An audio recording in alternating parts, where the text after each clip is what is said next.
अगर राम सच्चा होता तो रंजीत राम, विष्णुदेव राम और तमाम राम टाइटल वाले, राम जाति वाले चमार को नीच नहीं कहता। ये ठगवा गैंग वर्ण में नीच नहीं कहता, जाति में नीच नहीं कहता, पानी और भोजन में नीच नहीं कहता, छूत अछूत शूद्र नहीं बनाता। भगवान को मैंने देखा है, मैं प्रमाण देता हूँ। भगवान का विरोध करने वाला, ठगवा गैंग का विरोध करने वाला वो राक्षस नहीं है। राक्षस वो है जो एक दूसरे को नीच कहता है। राक्षस वो है जो भगवान के नाम पर डर दिखा के ठग के खाता है। राक्षस वो है जो कहता है अछूत है। राक्षस वो है जो हमारे साथ बैठकर भात नहीं खाता है। राक्षस वो है जो जाति और धर्म के नाम पर भेदभाव समाज में पैदा करता है। राक्षस वो भारत के SC ST OBC EBC वर्ग के अंधभक्तों जो लाख लात खा रहा है, संवैधानिक अधिकार खत्म हो रहा है, शिक्षा खत्म हो गई, नौकरी खत्म हो गई, फिर भी कहता है कि धर्म को जिंदा रखना है। क्या भगवान को किसी ने देखा है? आपने देखा है? नहीं देखे। और मैं कहता हूं कि भगवान को मैंने देखा है। भगवान को मैंने देखा है, मैं प्रमाण देता हूं। ये भगवान ही तो है। जिस मां ने मुझे जन्म दिया वो क्या है? क्या वो भगवान नहीं है? गोबर माटी पत्थर के पूजने से वो भगवान मिल जाता है? जिस मां की बदौलत हम इस सुंदर संसार में आए वही तो भगवान है, वही तो ईश्वर है। अगर मां ना होती तो मैं होता, ये सारे लोग नहीं होते, ये दुनिया सृष्टि नहीं होती। एक मां ही है वो इस धरती पर, इस जगत में, इस संसार में सबसे बड़ा ईश्वर, जिसके बदौलत ये सुंदर संसार चलता है, हम और आप का अस्तित्व है। उस मां के साथ कदम से कदम निभाने वाले उनके जीवन साथी एक पिता है। अगर पिता ना हो तब भी हम नहीं हैं, तब भी ये दुनिया नहीं चलेगी। तो सबसे बड़े अगर ईश्वर हैं, भगवान हैं, तो वो कौन? माता पिता। आज दिवंगत मां बासमती देवी जी और दिवंगत पिता रामेश्वर बाबू हम लोगों के बीच भले ही नहीं है, लेकिन उनके कारण ये दरवाजा, ये सुंदर परिवार, ये सुंदर संसार में हम सब यहाँ पर विराजमान हैं। ये उनके कारण। अगर वो दोनों ना होते, माता पिता, तो यहाँ पर हम आप कहां से आते? हम लोग आते क्या?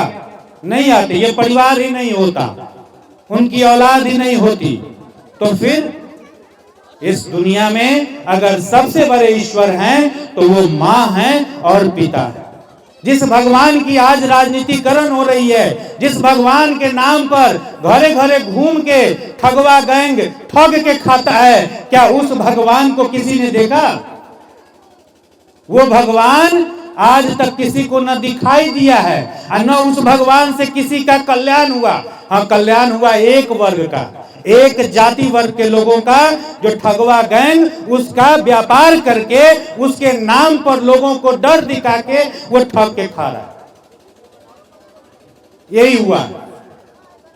और उसके जो अंधभक्त हैं, खास करके SC ST OBC EBC वर्ग के लोग, जो हिंदुत्व के धर्म के नाम पर ज्यादा नशा और सिर पर ज्यादा मतलब नशा चढ़ा हुआ है, उन लोगों से भी कहना चाहेंगे उनकी स्थिति कैसी है।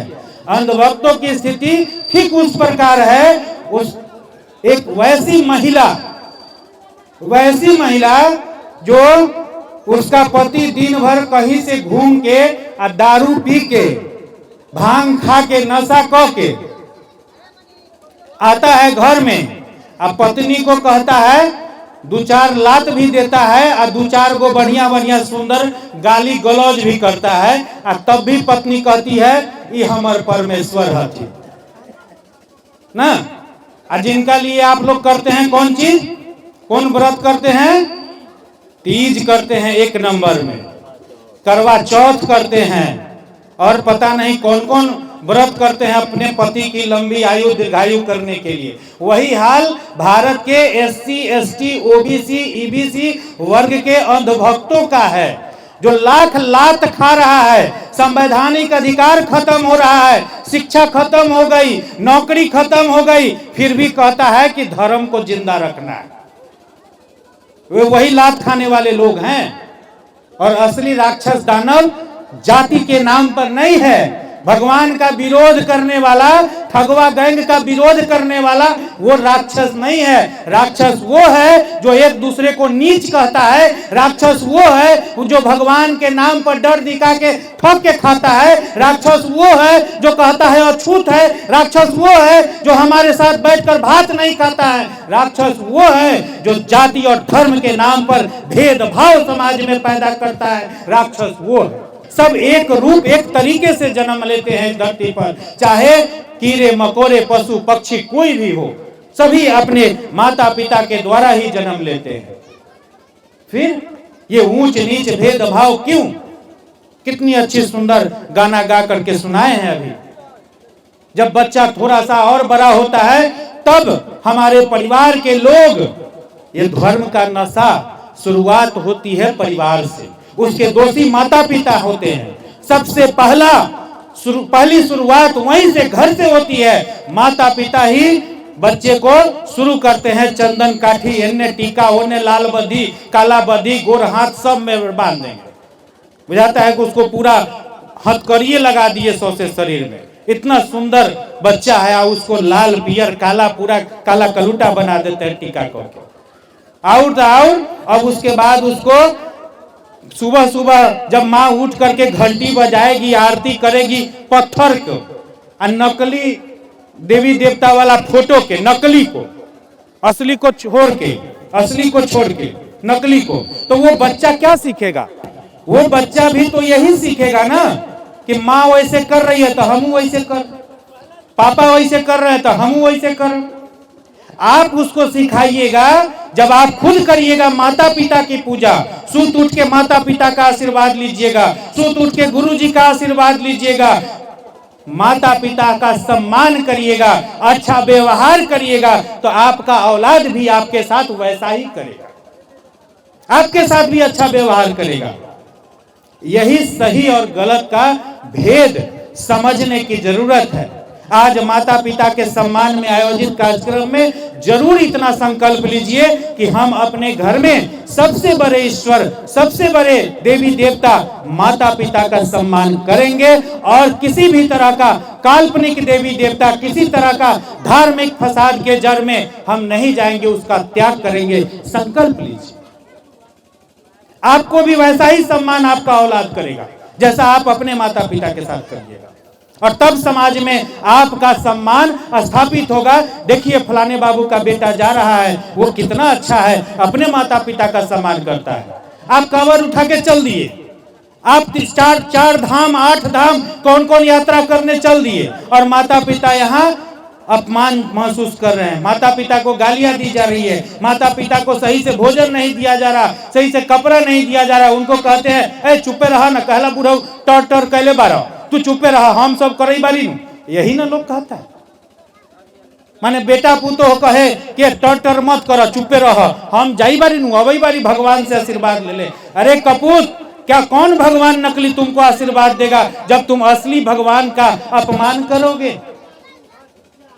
जब बड़ा होता है तो बीच में बहुत सारी बातें हैं, ये मान दिले बारी पूजा, तो मुंडन करावे के बाद शादी ब्याह के बेर फिर ठगवे गैंग आई, ये सब बातों को छोड़ते हुए आज जो जिस विषय को रखा गया है, शोक सभा, श्रद्धांजलि सभा, अपने दिवंगत माता पिता के याद में, उनके सम्मान में 5 मिनट आइए उन पर चर्चा करते हुए हम अपनी बात को खत्म करेंगे। जब हमारे माता पिता, जब असली भगवान है, और जब उनका देहांत होता है, उनका शरीर मृत होता है, तब हम लोग क्या करते हैं? असली और नकली व्यवस्था में क्या है? आज जो यहां हो रहा है, ये असली है या नकली? ये असली है या नकली है? चाची चाची ये असली है कि नकली? आज जो यहाँ व्यवस्था हो रहा है माता पिता के सम्मान में, ये असली है कि नकली? ये असली है। इसलिए असली है क्योंकि उनके सम्मान में ये गांव जवार समाज दूसरे दूसरे जिले से भी, कई जिले से यहाँ लोग आए हैं। आपके परिवार का मान सम्मान अपने माता पिता के न रहने के बाद भी आपका और उजागर हो रहा है, मान सम्मान बढ़ रहा है, आपका आशीर्वाद और बढ़ रहा है। यह असली है। और नकली में क्या है? नकली में है ठगवा गैंग आएगा और अपने विधि व्यवस्था से आपको ठग के ले जाएगा। जब मृत्यु क्या है? जिस प्रकार से कोई भी सामान आप नया खरीद के लाते हैं, उस तरह से बच्चा एक नया है और धीरे धीरे वो पुराना हुआ, फिर क्या हुआ? बूढ़ा हो गया। जब जिस प्रकार गाड़ी का पार्ट्स पुर्जा खराब होने लगता है, एक समय आता है जब वो गाड़ी रिपेयर होने लायक भी नहीं रहता है, वो गाड़ी खत्म कबाड़ा हो जाता है, बेकार हो जाता है। उसी तरह शरीर है। शरीर भी धीरे धीरे उसका अंग, एक एक अंग जो है, लीवर, किडनी, हार्ट, हाथ, पैर, आंख, कान, नाक, धीरे धीरे काम करना कमजोर हो जाता है, बंद कर देता है। एक समय, अंतिम समय तब जब आता है जब वो पानी घोंटने, पानी पचाने लायक भी नहीं रहता, शरीर का एक एक अंग बंद हो जाता है, तब उसको हम कहते हैं मर गेलथिन, प्राण निकल गई। प्राण कुछ नहीं निकल के जाता है, इसमें ऐसा कुछ नहीं जो बाहर चला जाएगा, वो अंग काम करना बंद कर देता है, वही मृत्यु कहलाती है। और हमारे लोग तुरंत कहते हैं निकाला निकाला घर से बाहर करो। माने जब तक सांस चल रही थी तब तक वो माता पिता, और सांस जैसे बंद हुआ कर निकाला घर से, ओरियानी छज्जी से बाहर करो, मतलब भूत आ गए गाँव में। सम्मान पूर्वक उनकी तैयारी करिए और ले चलिए। जहां भी अंतिम संस्कार, अंतिम अंत्येष्टि करनी है, तो वहां पर चलते हुए रास्ते में परिवर्तन, फिर से पुनः वास्तविक व्यवस्था को हमारे लोग अपनाने लगे हैं। लोग कहते हैं राम नाम सत्य है। जो ये रूढ़िवादी जो व्यवस्था है, गलत व्यवस्था है, उसमें कहते हैं राम नाम सत्य ही ना। माटी मंजिल जाते हैं तो राम नाम सत्य है कहते हैं। राम नाम वास्तव में सत्य है। पूरी दुनिया में राजनीति कर रहे हैं ना ये लोग, राम के नाम पर ठगने का काम कर रहे हैं ना, शिक्षा रोजगार चौपट करके। अगर वास्तव में राम नाम सत्य है तो शादी विवाह मुंडन के समय, गृह प्रवेश के समय काहे नहीं कहते राम नाम सत्य है? क्यों नहीं बोलते हैं? जरा शादी विवाह के समय बोलिए राम नाम सत्य है, तो यही लोग, समाज के लोग क्या कहता है, खूब आशीर्वाद देगा, यहां तक कि मारने पीटने पर भी दौड़ जाएगा, खूब बुरा भला कहेगा। तो इसका मतलब राम नाम सत्य नहीं है। वो सिर्फ मृत्यु के समय क्यों बोलेंगे राम नाम सत्य है? हमेशा बोलना चाहिए राम नाम सत्य है। जब कोई अच्छा काम करना हो तो बोलिए राम नाम सत्य है, शुरुआत करिए। तो वहां क्यों नहीं करते हैं? अगर राम सच्चा होता तो रंजीत राम, विष्णुदेव राम और तमाम राम टाइटल वाले, राम जाति वाले चमार को नीच नहीं कहता ये ठगवा गैंग। वर्ण में नीच नहीं कहता, जाति में नीच नहीं कहता, पानी और भोजन में नीच नहीं कहता, छूत अछूत शूद्र नहीं बनाता। और इसलिए कहिए जीना मरना सत्य है, आना जाना सत्य है, राम नाम सत्य कदापि मत बोलिए। इससे हमारे पूर्वज, हमारे दिवंगत माता पिता, हमारे घर के जो भी सदस्य दिवंगत होते हैं, मृत्यु होते हैं, उनका अपमान होता है। आज से ये बात संकल्प लीजिए, जीवन मृत्यु सत्य है, जीना मरना सत्य है, आना जाना सत्य है, राम नाम सत्य नहीं। ये संकल्प लीजिए। और तब जब वहां चिता में आग लगाते हैं ना, तो उसके पहले क्या करते हैं? मुखाग्नि करते हैं। हमारे समाज के लोग बड़ा मुझ पर ताव देके कहते हैं हम आग दिलिए या ए मुखाग्नि के दलथी ना, तो फलना बदलती मुखाग्नि, वो अलगे एगो पेन उनके अलग बैठल रहे। मुखाग्नि का क्या मतलब है? जिस माँ, ये बासमती देवी माँ हमारी, ये बासमती देवी अपने बच्चे को जन्म देने के बाद अपने लाडले को, चाहे बेटा हो या बेटी, इस मुंह से लाखों करोड़ों चुम्मा ली होगी कि नहीं ली होगी? क्या सभी माँ अपने बच्चे को चुम्मा लेती हैं कि नहीं लेती हैं? यहाँ तक कि पिता भी लेते हैं, भाई भी लेते हैं। हम लोग भी अपने बच्चे को चुम्मा ले, मेरी भी माता और पिताजी हमको भी चुम्मा लिए, सबके लोग लेते हैं। तो क्या आप बताइए कि जिस मुंह से चुम्मा लिया जाए, जिस मुंह से प्यार दुलार किया जाए, वही औलाद उसी मुंह में आग लगाए तो यह सम्मान है कि अपमान है? क्या यह सही है?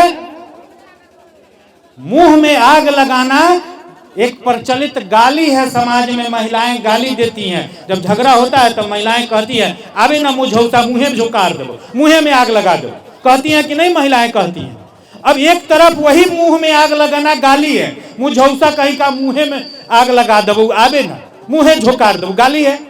और दूसरे तरफ अपने परिवार के जो भी मृत्यु को प्राप्त होते हैं उनको ले जाते हैं तो आप मुंह में आग लगाते हैं, मुंह झोंकारते हैं, यानी आप उनका अपमान करते हैं। यह कतई सम्मानजनक व्यवस्था नहीं है। इसको लात मारिए, इसको छोड़िए। आप उसके जगह चिता में आग लगाइए, लकड़ी में आग लगाइए, जलाना ही ना है, प्रकृति में ही न विलीन करना है। लकड़ी में सामूहिक रूप से सब लोग, परिवार, समाज के सारे लोग मिलकर लकड़ी में आग लगाइए। कोई एक आदमी नहीं लगाएगा, कोई एक आदमी उतरी फुतरी नहीं पहनेगा। लगता है कि सबसे बड़ा अपराधी हुए, और आग लगाने के बाद में पहन लेगा एगो उज्जर, जब नहाएगा तो पूरा शरीर बुझाएगा नंगा है, और पहन के अलगे बैठल रहेगा, हरियर करची, खुरपी, चक्कू फेटा में हमें खोस लेगा, अलगे बेचारा बैठल रहेगा। घर के लोग कहेगा सुना अब आज से तोरा प्रणाम केकरो न करे को तो, आ अरबा अरबाइन खाए के हो, आ नमक न खाए के हो, तेल मसाला न खाए के हो, आ एक के टाइम खाए के हो। बताइए तो, हम मर गए, एक तो हमारे माता पिता मर गए, ऊपर से हमरे अपराधी बना दिया। लगता है हम ही हत्या कर ले बारी का, इतना बड़ा सजा। अलगे सूते के होता, अलगे बैठे के होता, जैसे छुआ जाए साथ में बैठम। तो ये अपमानजनक रिवाज है, ये अपमानित करता है हमारे दिवंगत अभिभावक को, दिवंगत माता पिता को, और हमारे समाज को कलंकित करता है। वो ठगवा गैंग का बनाया हुआ ये सब अपमान करने का तरीका है। कैसे SC ST OBC EBC वर्ग के लोग हमारे नीचे रहे, हमारे विधि व्यवस्था में अपमान झेलते रहे, नीचे रहे, और डेरायल रहे ताकि हम ठक ठक के खाइत रह, हमार व्यापार चलते रहे। ये व्यवस्था है, इसको छोड़िए, इसको लात मारिए। कोई उतरी पहनने का नहीं। उतरी का मतलब था, बुद्ध के समय भी था क्या, उत्तराधिकारी। ये जब हमारे गार्जियन, जब इनकी मृत्यु हो गई तो इनके बाद कौन उत्तराधिकारी होगा? तो परिवार में जो सबसे होशियार समझदार होते थे उनको उत्तराधिकारी सौंपा जाता था कि आज से ये परिवार के हर दुख सुख खुशहाली का ख्याल रखेंगे, समाज में मान सम्मान प्रतिष्ठा को कायम रखेंगे। उत्तराधिकारी नियुक्त किया जाता था और पाग बांधा जाता था, पगड़ी जिसको कहते हैं। आज ठगवा गैंग उज्जर पगड़ी बांध के कहता है दक्षिणावा इन्हें दिले जा, इन्हें दिले जा, उन्हें गमछा चढ़ावा, दक्षिणा हमरा दो। ये कौन सा तरीका है? ये ठगने की व्यवस्था। जो असली व्यवस्था था उत्तराधिकारी, मतलब एक राजा मर गए तो उनका बेटा, उनके परिवार का कोई भी दूसरा राजा बनेगा, राजगद्दी पर बैठेगा, ये उत्तराधिकारी होता है, परिवार का मुखिया कहलाता है। ये उत्तरी का व्यवस्था था। उत्तरी का मतलब ही कुछ और बना दिए हमारे समाज में, और ठग के खाने लगा उत्तरी के नाम पर। 10 दिन तक पिंड पर आएगा, काजू किशमिश, उसमें दूध चावल कूट के बनाएगा, वो कीमती चीज खाने के लिए किसी को मिलता नहीं है, और ले जाएगा पीपर के पेड़ तर, और वहां जाके कहेगा प्रेताय नमः, प्रेताय नमः, प्रेताय नमः, प्रेताय नमः। अरे हमारा बाप मतारी प्रेत बन गए, भूत बन गए। उसको भगाइए, मत बुलाइए वैसे को जो हमारे दिवंगत माता पिता को कहता है कि प्रेताय नमः, प्रेताय नमः। देवाय नमः काहे नहीं कहता है? क्या चाची, देवाय नमः काहे नहीं कहता है कि हमार माँ बासमती देवी मृत्यु को प्राप्त हो गई तो अब वो देवता बन गई, देवी बन गई, ऐसा क्यों नहीं कहता है? देवाय नमः, देवाय नमः काहे नहीं कहता है? क्योंकि वो हमको नीच बताता है, हमारा अपमान करता है। और क्या करता है? पैसा ठग लेता है, और वो जो पिंड फिंड है ओकरा कहता है उन्हें फेंक दो, एगो घंट बांध देता है पीपर के पेड़ में, कहेगा बांध दीजिए, और में ठोपे ठोपे पानी चुएगा, और कहेगा कथी ये ठोपे ठोपे पानी वो मृतक के कंठ में चल गए। एक बात बताओ ए बउआ, ये बासमती देवी दादी तोहर मर गेलथिन तो जल गेलथिन कि जिंदा हथिन से बताओ? ये तो जल गई, इनका शरीर। एक बच्चा भी कहेगा ए वो तो आग में जड़ गेलथिन, अब कहाँ हथिन? सब कोई जानते हैं कि वो पंच तत्व में, जो 5 तत्व से यह शरीर है प्रकृति से, वो मृत्यु को प्राप्त मतलब जल गया, जला दिए उसको।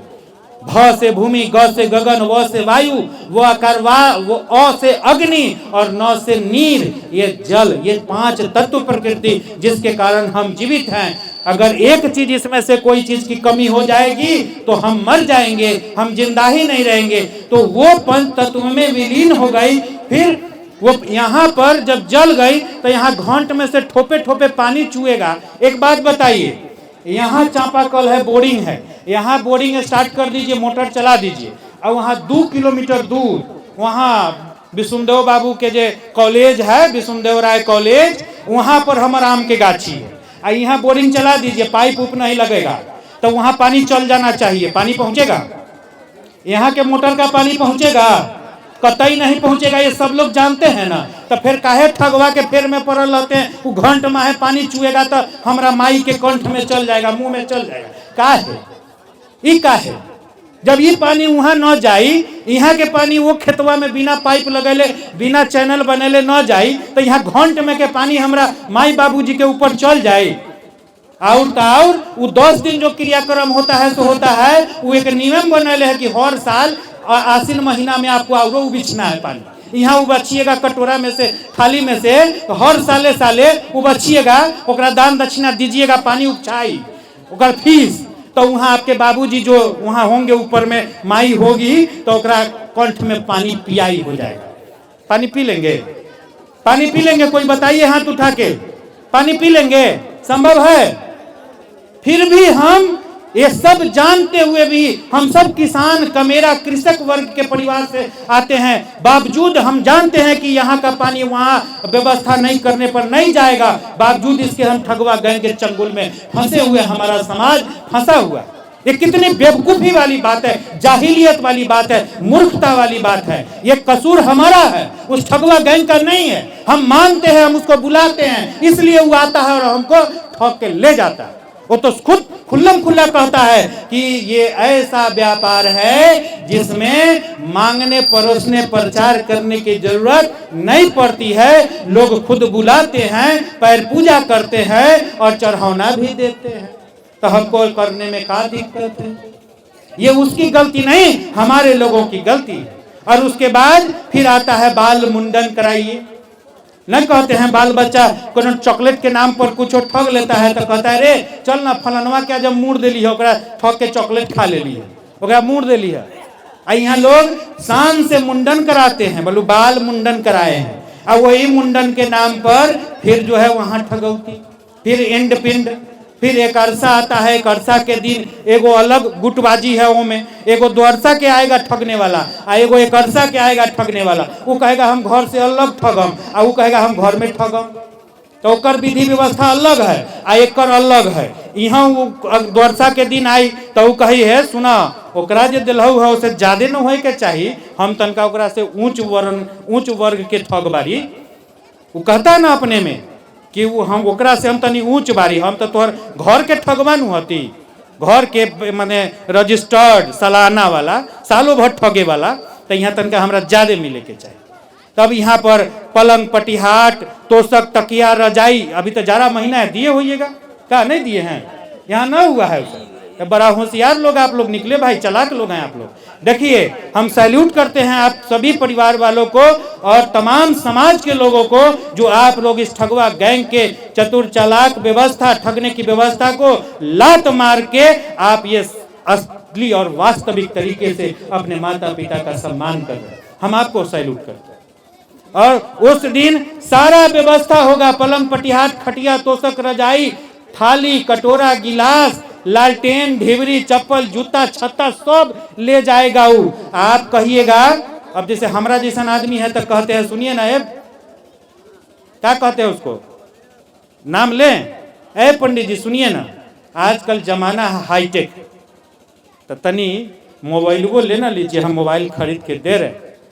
पलंग पटिहाट तोशक तकिया रजाई के जौरे जौरे दाल चाउर आटा चिवड़ा के जौरे जौरे तनी मोबाइल वो ले जाइए, हमरा माई बासमती देवी से बात करा दीजिएगा, माई के सब मिलल कि न, दवाई खैलिन कि न, सजिया बिनहिया गाय के दूध जो गैया दिली है से पीलर कि न, तबियत ठीक हालचाल है कि न, यहाँ पोता पोती नाती नतनी के हालचाल कह देवे कि हाँ सब ठीक बारी रहुआ आशीर्वाद से। क्या संभव है चाची? मोबाइल ले जाएगा, बासमती दादी से बात करा देगा, चाची से बात करा देगा, संभव है?